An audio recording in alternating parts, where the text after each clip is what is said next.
अगर अमेरिका पाकिस्तान को वेपनाइज करता है तो Quad will be a failure, India will not help America, सीधी सी बात है। क्योंकि सारे करप्ट लोग पाकिस्तान के आज की तारीख में पाकिस्तान के पंजाब में ही बसे हुए हैं। इनको आतंकवाद बनाने वाले ही इनके खिलाफ अब बंदूकें इनकी ओर कर दी हैं। तो मैं कहूंगा देर आए दुरुस्त है। ये 1990 से लेके आज तक ये अपना पीओके की जमीन को इस्तेमाल होने दे रहे हैं, वहीं पे तो इनकी ट्रेनिंग होती है। और वहां तक पाकिस्तान की आर्मी थी, तभी जब वापस खदेड़ा गया इनको, तो आज जो लाइन ऑफ कंट्रोल है एलओसी, वहां तक तो पाकिस्तान की आर्मी को इन्होंने ही आने दिया ना। आसिफ मुनीर की मुझे वो बात याद आ जाती है जिसके अंदर वो खुद कहते हैं our cultures are different, our religions are different.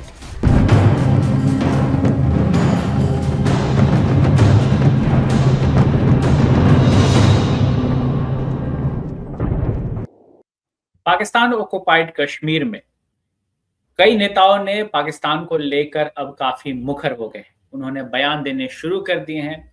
उन्होंने कई तरह के बयान दिए हैं। उसमें एक बहुत ही महत्वपूर्ण है जो अभी सुर्खियां बना हुआ।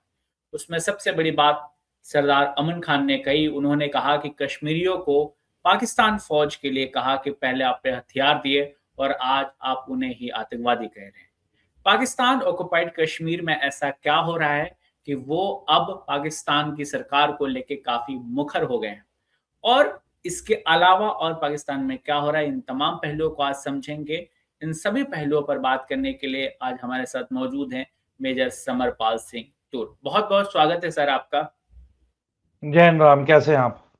मैं बहुत बढ़िया सर, जय हिंद। सर सबसे पहला सवाल यही बनता है कि अभी जिस तरीके से इतने दिनों से पीओजेके में प्रोटेस्ट चल रहा है, आखिर ये अचानक हुआ है या इसके पीछे कोई वजह रही है जो पिछले कई दिनों से चल रही थी, जिसकी वजह से ये अब जो प्रोटेस्ट है इतना बड़ा हो गया है? मैं आपकी बात का जवाब दूंगा। अर्ली 90s में चलते हैं, 1990, 88, 89, 90 के दौर में। तो ये जो सरदार अमन खान ये दावे कर रहा है ना, ये जो जॉइंट अवामी एक्शन कमेटी का जो लीडर है जी, ये एक किस्म से इनडायरेक्टली कबूल कर रहा है कि आजाद कश्मीर की जमीन लश्कर तैयबा, जैश ए मोहम्मद, हिजबुल मुजाहिदीन, लश्कर झांगवी और भी अन्य जो आतंकवादी गुट हैं उन्होंने इसका इस्तेमाल किया है। और इसमें जॉइंट एक्शन अवामी कमेटी बिल्कुल हैंड इन ग्लव है, इनके साथ है। तो जगह इनकी, अब ये खुद इसने बयान दिया है कि हमारे नौजवानों के हाथों में हथियार पकड़ा दिए। तो ये नौजवान कौन थे? ये वो आतंकवादी थे जो आजाद कश्मीर से इंडिया आतंकवादी बन के आते थे पाकिस्तान की आईएसआई की ट्रेनिंग के मुताबिक। आजाद कश्मीर तो सर वो लोग कहते हैं ना, दरअसल तो अपना पीओके है तो भारत का हिस्सा ही। हाँ, एंड ऑफ द डे तो हमारा ही हिस्सा है, पर क्या ये जी, लोग हमारे हैं? क्या हाँ ये ये अब सवाल। रेडिकल लोग जो मौजूद हैं पीओके में, क्या ये इंडिया की विचारधारा की रिस्पेक्ट करते हैं? क्या ये हमारे व्यूज, कल्चर, ट्रेडिशंस को मान्यता देंगे? अगर पीओके अगर भारत का वापस यूनिफाई हो जाता है, इसकी क्या गारंटी है कि ये इंडिया का लॉ मानेंगे? ऊपर से अगर आप कनेक्ट द डॉट्स करो ना राम, जी, ये प्रोटेस्ट का टाइमिंग और वो जो कल चिट्ठी लिखी गई है जिसमें 61 इंडियंस ने भी मांग की है कि बात करनी चाहिए, तो जी, ये बेसिकली जॉइंट एक्शन अवामी कमेटी की लीडरशिप, ये हमारे 61 जो so called self proclaimed, self declared important individual so called off the Indian diaspora, और जो बाकी पाकिस्तान जो पीओके के जो पर्सनालिटीज हैं जो यूके में सेटल्ड है, कनाडा में सेटल्ड है, यूएसए में सेटल्ड है, उनके साइन लेके इन्होंने ये गुहार लगाई है कि हम इंडियन प्राइम मिनिस्टर को भी रिक्वेस्ट करते हैं और पाकिस्तान के प्राइम मिनिस्टर को भी रिक्वेस्ट करते हैं। क्यों भाई? मतलब ये कौन हो गए इंडिपेंडेंटली दोनों प्राइम मिनिस्टरों से गुहार लगाने वाले? और पहली चीज तो शहबाज शरीफ का कोई मतलब ही नहीं है, क्योंकि इलीगल ऑक्यूपेशन बाय पाकिस्तान है। तो जी। ये पहली चीज तो पाकिस्तान को क्यों तवज्जो दी बोल के कि भाई हमने पाकिस्तान प्राइम मिनिस्टर को बोला है। और अगर ये अपने आप को इंडिपेंडेंट और आजाद कश्मीर का हिस्सा मानते हैं तो पाकिस्तान की आर्मी को क्यों पनपने दे रहे हो वहां पे? पाकिस्तान के रेंजर क्या कर रहे हैं वहां पे? पुलिस क्या कर रही है वहां पे? पाकिस्तान के रिटायर्ड फौजियों को जमीनें क्यों दी हैं वहां पे? किसकी इजाजत से उन्हें वहां पे बसाया गया है? मतलब ये बहुत ही बड़े हिपोक्रेट हैं। चलो माना कि पाकिस्तान और हिंदुस्तान आपस में इनकी नहीं बनती है, ठीक है, हम कट्टर हैं, एक दूसरे के खिलाफ हैं, ठीक है, अंडरस्टैंडेबल। ये आजाद कश्मीर वालों ने रोटियां सेकी है ना ये दो मुल्कों के बीच के कॉन्फ्लिक्ट के दौरान। मैं ये सवाल करना चाहता हूं, इन्वेडर्स कहां से आए थे? इन्वेडर्स आजाद कश्मीर से ही तो आए थे जी। और वहां तक पाकिस्तान की आर्मी थी। तभी जब वापस खदेड़ा गया इनको, तो आज जो लाइन ऑफ कंट्रोल है एलओसी, वहां तक तो पाकिस्तान की आर्मी को इन्होंने ही आने दिया ना। तो वहां तक पाकिस्तान की फौज को आने के बाद खुद हथियार उठा के पुंछ, राजौरी, उरी, ये पूरी जो वेस्टर्न हमारा बेल्ट है, यहां पे पूरा इन्होंने ओपनली रेप किए, औरतों को मारा, बच्चियों के साथ रेप किए, जवान लड़कों को मौत के घाट उतार दिया। 26 अक्टूबर को हुआ था ना ये 1947 में, जी। है ना? तो जब 26 अक्टूबर को जब जब वन सिख का जो हवाई जहाज उतरा पट्टन की हवाई पट्टी पे, तो वन सिख पलटन ने ही जाके पूरा मोर्चा संभाला ना इनिशियली। जी बिल्कुल। हरी सिंह तो मिन्नतें कर रहा था कि जल्दी से साइन करवाओ, कहां पे करना है साइन। तो आजाद कश्मीर के लोग ही जिम्मेदार हैं जो आज इनके ऊपर बात आ चुकी है। इनके खुद के असूल मर चुके थे, इनकी जो इंसानियत है वो मर चुकी थी। और ये 1990 से लेके आज तक ये अपना पीओके की जमीन को इस्तेमाल होने दे रहे हैं। वहीं पे तो इनकी ट्रेनिंग होती है। सर एक बात सर, और इनकी जो अभी बयान है उस पर मैं आपसे जरूर पूछूंगा। लेकिन एक बात और जो सामने आई है, जो अमन खान ने कही कि पिछले ही साल जो जैश ए मोहम्मद है या इस तरह के तंजीमें हैं, इनका वहां पे जो रैली होती थी उसको पाकिस्तान स्टेट जो डीसीज थे वो प्रोटेक्शन देते थे और उनके प्रोटेक्शन में रैली होती थी। तो अब तक जो ये पाकिस्तान कहता था कि भाई आतंकवाद से उसका मतलब उसके सवाल से नहीं होता है, अब तो खुद वहां के लोग ये भी मान रहे हैं कि वहां से होता था। नहीं तो मैं वही तो बोल रहा हूं कि इन्होंने सब कुछ वहां पे फ्री में मिला है ना, इन्हें सब कुछ मुफ्त में मिला है, ठीक है। तो इनको तो अलग अलग टाइप की ट्रेनिंग भी मिलती थी। एक बेसिक है ना, तरबियत ए आम और तरबियत ए खास, ये इनकी प्रॉपर शेड्यूल में है। तरबियत ए आम के अंदर इनको कॉमन ट्रेनिंग मिलती थी फिजिकल की, प्रॉपर अकेडमियां खोल के रखी थी इन्होंने वहां पे। यहां पे फाउंडेशन तैयार की थी इन्होंने आतंकवाद की पीओजेके में, जिसके अंदर आतंकवादियों के लिए प्रॉपर एकेडमी थी, इनका प्रॉपर शेड्यूल होता था। यहां पे इनकी फिजिकल कंडीशनिंग होती थी, ट्रेनिंग होती थी, इनको भारतीय फोर्सेस के खिलाफ नॉलेज, उनके खिलाफ हमारे जो स्किल्स हैं उसके बारे में बताया जाता था। इनको किस टाइप के रूल्स फॉलो करने आतंकवादियों को, इनके क्या प्रोसीजर है, इनकी क्या वैल्यूज हैं प्रोपेगेंडा के थ्रू, वो पूरा इनके दिमाग में डाला जाता था। फिर जनरल नॉलेज हमारी कल्चर की उस तरीके से तैयार करके ये भेजते थे हिंदुस्तान में। और फिर एक एडवांस ट्रेनिंग होती थी, ठीक है। तो जो एडवांस ट्रेनिंग है उसके अंदर जो है तरबियत खास, एडवांस ट्रेनिंग के अंदर एडवांस स्किल, जो जो जिहादी फिदाइन, जो सुसाइड वाले जो हमलेवर होते थे, आतंकवादी, ये उनके लिए था एडवांस्ड कोर्स। जिन्होंने जो नॉर्मल कोर्स के अंदर अच्छा किया वो एडवांस कोर्स में रेफर होते थे। Advance skill, specialised techniques, leadership development हो गया, मिशन स्पेसिफिक एक्सपर्टीज, जो आतंकवाद के मिशन होते थे, हायर रिस्पॉन्सिबिलिटी रोल, तुम कमांडर बनोगे, एरिया कमांडर, तुम्हारे अंडर इतने बंदे होंगे, जाके वहां पे चार्ज लो, ठीक है। तो ये इनके नाक के नीचे क्या, इनके सामने हो रहा था, इनके अप्रूवल के साथ हो रहा था ये सब। और आज इनको आतंकवाद बनाने वाले ही इनके खिलाफ अब बंदूकें इनकी ओर कर दी हैं। तो मैं कहूंगा देर आए दुरुस्त है, मारो इनको, खत्म करो। इनकी चिट्ठी में एक भी लफ्ज नहीं है जिसपे कहा है रीयूनिफिकेशन विद इंडिया। ये और ये चिट्ठी की तवज्जो देखो, ये इस तरीके से लिखा है कि ये प्रोक्लेम कर रहे हैं कि इंडिपेंडेंट बॉडी है, इंडिपेंडेंट नेशन। अब आप महबूबा मुफ्ती लगा लो, उमार अब्दुल्ला लगा लो, वो JNK में रह के भी हमारा मुल्क मतलब उनके लिए JNK है, उनके लिए इंडिया मुल्क नहीं है, उनके जम्मू कश्मीर ही मुल्क है।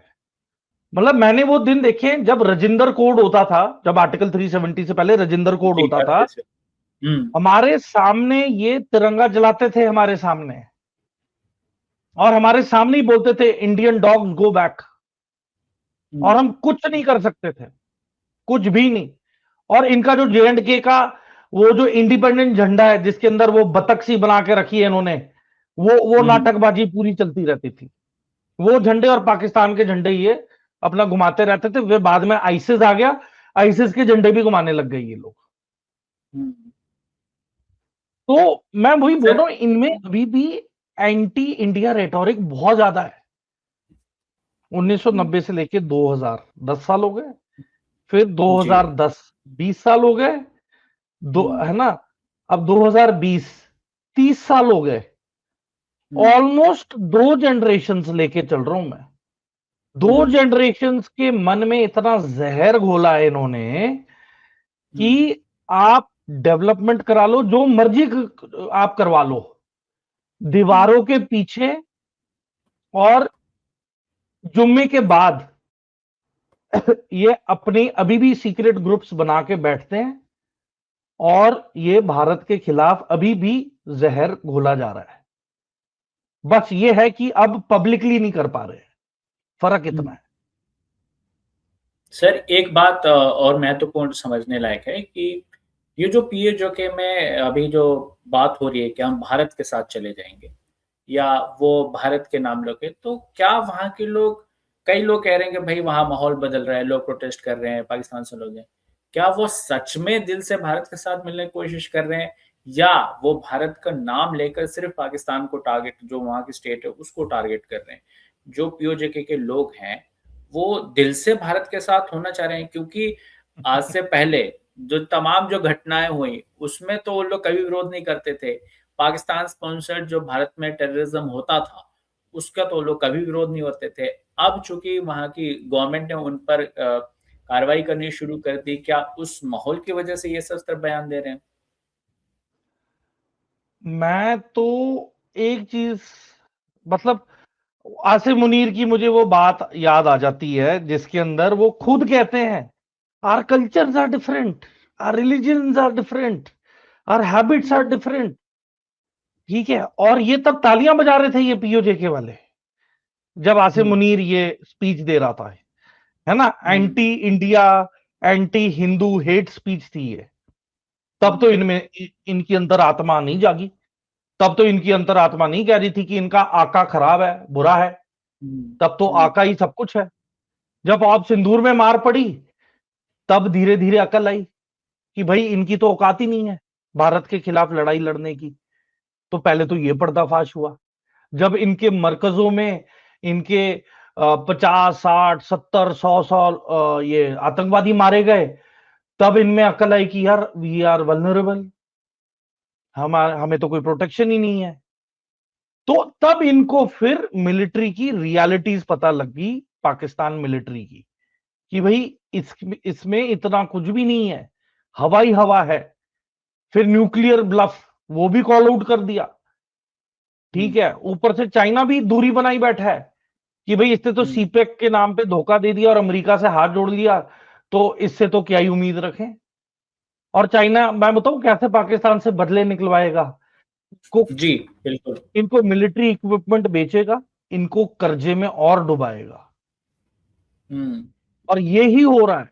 आप अगर देखें तो जिस तरीके से बजट बढ़ाया है, अब या तो प्रेसिडेंट ट्रंप ने मतलब इनको मंजूरी दी है कि आप अपना मिलिट्री बजट बढ़ा लो। अब अगर अमेरिका पाकिस्तान को वेपनाइज करता है तो Quad will be a failure, India will not help America, सीधी सी बात है।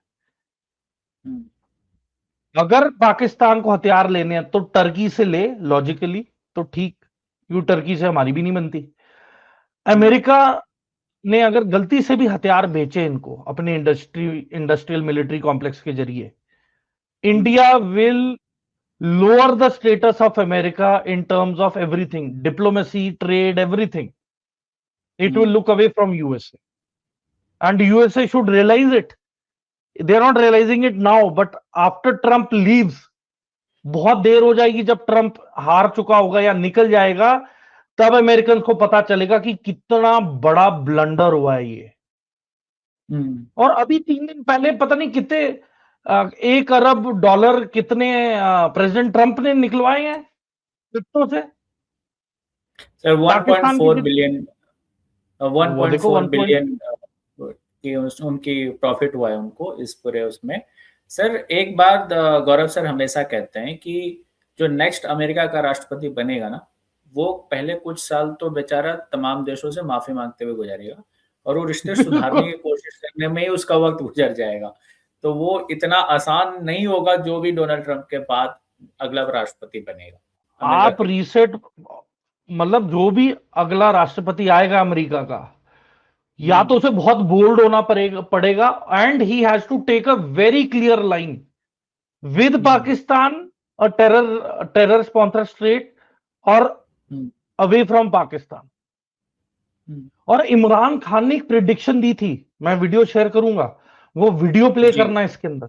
अगर इस वक्त एस्टेब्लिशमेंट सही फैसले नहीं करेगी, मैं आपको राइटिंग में देता हूं कि ये भी तबाह होंगे, फौज सबसे पहले तबाह होगी, क्योंकि मुल्क बैंकरप्ट होगा, किधर जाएगा मुल्क। मैं आपको सीक्वेंस बता देता हूं ना, ये जब से आए हैं रुपया गिर रहा है, स्टॉक मार्केट, चीजें महंगी, डिफॉल्ट की तरफ जा रहा है पाकिस्तान। अगर हम डिफॉल्ट कर जाते हैं पाकिस्तान, इसका मतलब पाकिस्तान बैंकरप्सी की तरफ जाता है। सबसे बड़ा इदारा कौन सा है जो हिट होगा? पाकिस्तानी फौज।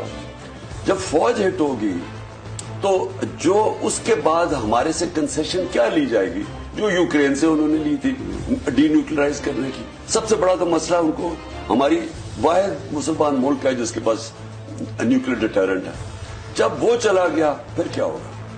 मैं आपको आज कहता हूं पाकिस्तान के 3 हिस्से होंगे, जो कि आप आम इनके थिंक टैंक्स, हिंदुस्तान के थिंक टैंक्स में देख लें, बाहर जो सारे बलूचिस्तान को लैदा करने के प्लान है, इनके प्लान बने हुए हैं।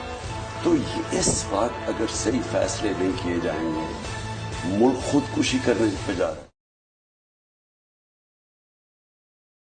जिसके नाम इमरान खान ने सरेआम बोला है कि पहले सिविल अनरेस्ट होगा, ये फौज दखल अंदाजी देगी पॉलिटिकली, फिर पॉलिटिकल प्रिजनर बनेंगे, उसके बाद महंगाई बढ़ेगी, और खुदा ना खास्ता कहीं जंग हो गई दुनिया में तेल को लेके तो ये मुल्क डूब जाएगा।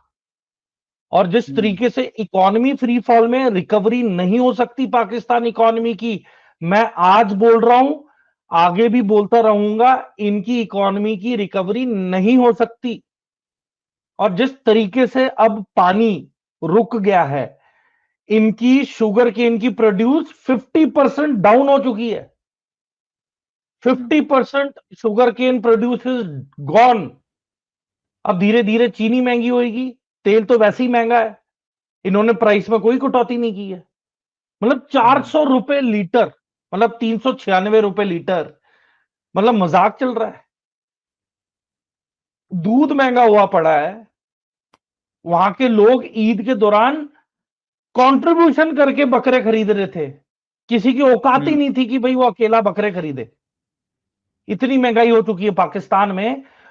फिर ये हो गया, उसके बाद सिविल अनरेस्ट, बलूचिस्तान, खैबर पख्तूनवा, अब गिलगिट बाल्टिस्तान।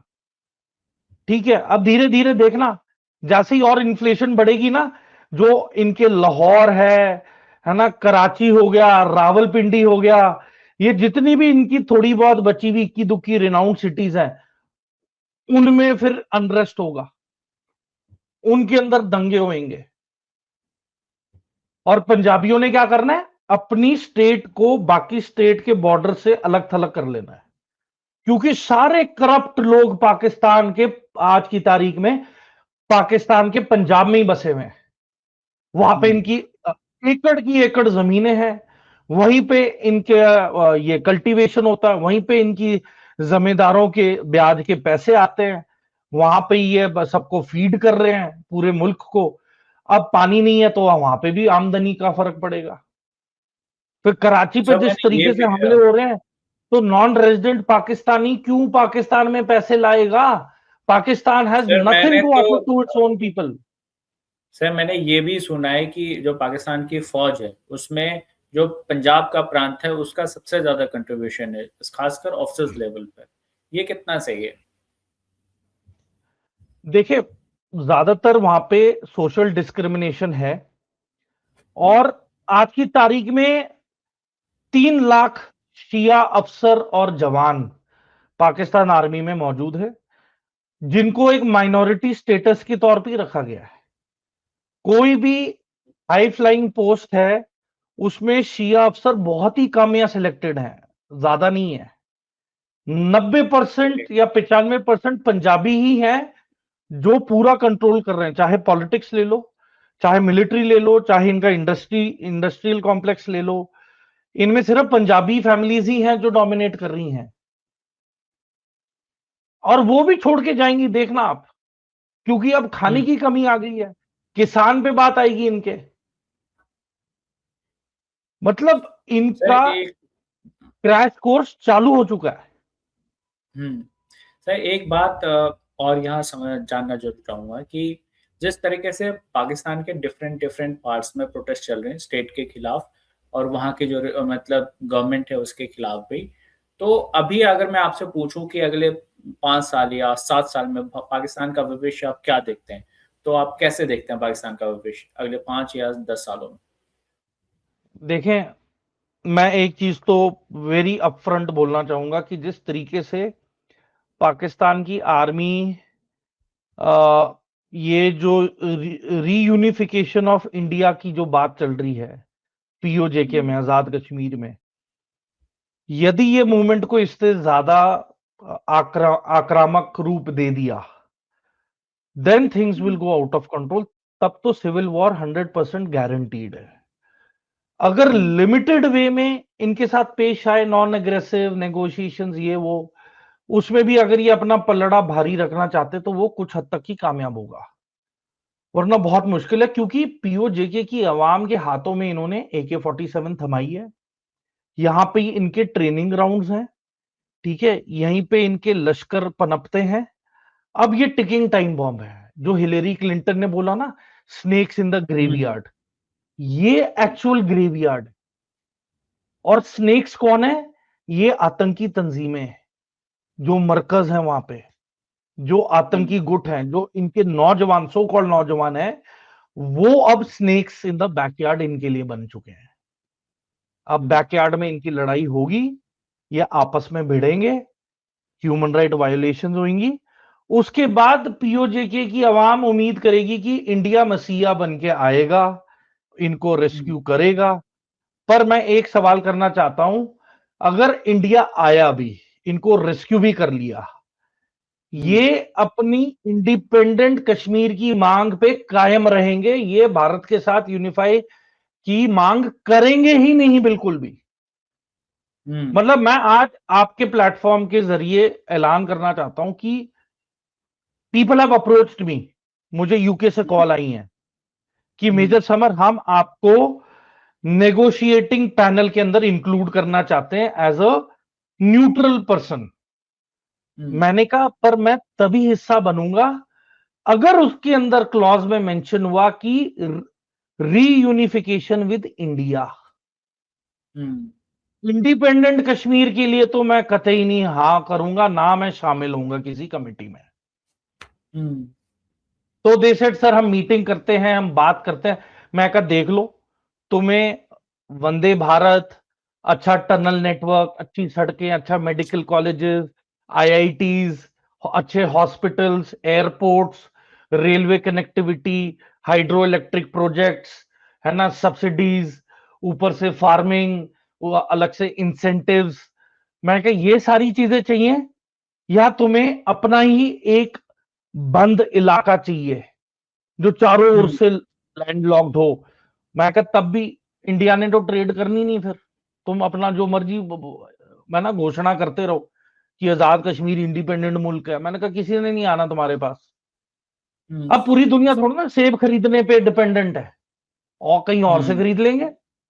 तो मैं वही कहना चाह रहा हूं कि अगर तो रीयूनिफिकेशन की बात हुई और ये अखंड भारत का एक प्रोग्रेसिव स्टेप हुआ तो मैं इस कमेटी में शामिल होऊंगा जिसके अंदर मैं एक तरतीब बना के बता सकता हूं कि अगर यूनिफाई हुए तो आगे क्या क्या प्रोस्पेक्ट्स हैं अवाम के लिए। बट अगेन एक और बात आ जाती है राम, डेमोग्राफिक डिफरेंसेस। जितनी भी पॉपुलेशन है आज की तारीख में, ये पाकिस्तान के ही पंजाबी हैं जिन्हें रीलोकेट करके बसाया गया है। क्यों? ताकि प्रो पाकिस्तान रेटोरिक और पॉपुलेशन बढ़े। अगर पीओजेके की अवाम जो अभी पाकिस्तान ऑक्यूपेशन के अंडर है, अगर वाकई अपने आप को आजाद देखना चाहती है तो पहली चीज तो उसे पाकिस्तान आर्मी, पाकिस्तान के रिटायर्ड जो वेटरन है उन्हें, और वहां की पुलिस, पाकिस्तान की पुलिस को वहां से खदेड़ना पड़ेगा। जब तक इनकी प्रेजेंस पीओजेके में है तब तक वहां पे शांति बहाल नहीं हो सकती। ठीक है, बहुत बहुत शुक्रिया सर तमाम पहलुओं को समझाने के लिए। आपको ये वीडियो कैसी लगी कमेंट बॉक्स में जरूर बताएं। इसका साथ ही वीडियो को लाइक और शेयर करना बिल्कुल ना भूलें। धन्यवाद। जय हिंद। जय हिंद सर।